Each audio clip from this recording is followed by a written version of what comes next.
Oh it. yeah, yeah, oh wait, no, that's ministry. That's something else. Uh, But I'll talk about it anyways.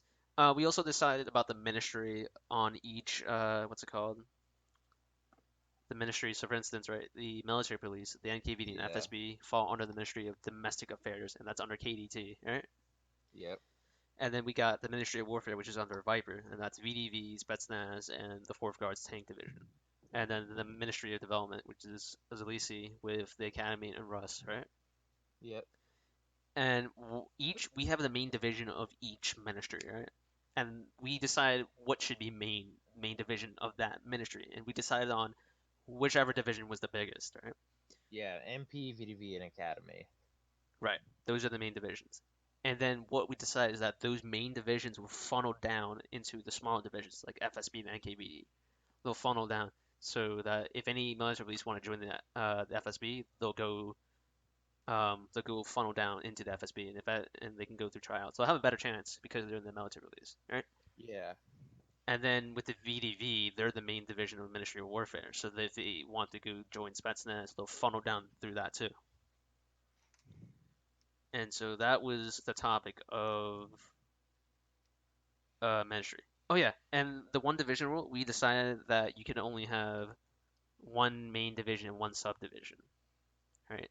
So we already outlined which one was the main division, right? So if you're in military police, you can only be in FSB, or if you're not in FSB, you can be NKVD. Same goes for the Ministry of Warfare. yeah. Ministry of Warfare, is that a new group y'all making?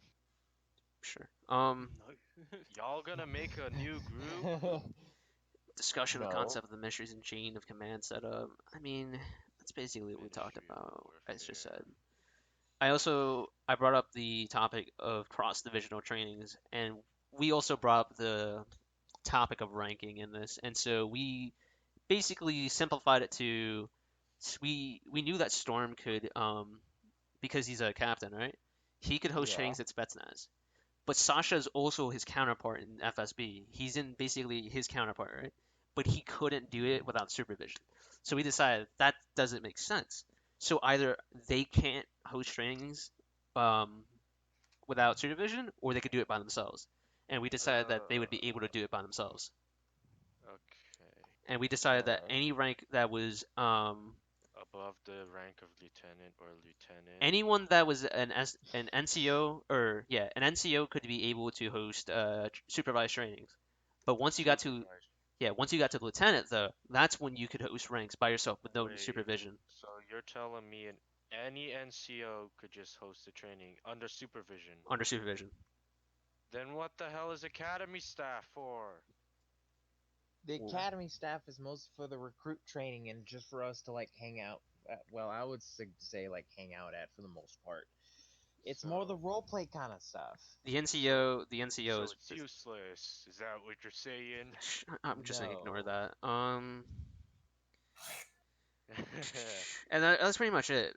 Pretty much it, really. But we ended up kind of discussing it. Like what I did was simplify it, but it was much like the whole meeting was longer because we had to keep discussing and explaining shit to each other, and Yeah. What if we kind of had to negotiate what we would do to change it. Like we wanted to add a lieutenant general rank, but we're not gonna do that until the group gets bigger. I see. Yeah. Alright. So yeah, that's pretty much it. Now I just realized, looking at Del Killer's group, he's got no lieutenant colonels. A lot of that stuff he barely added from the stupid rank limit upgrade. Uh, no, he had previously the lieutenant colonel rank, but he just there's nobody in it. It's useless.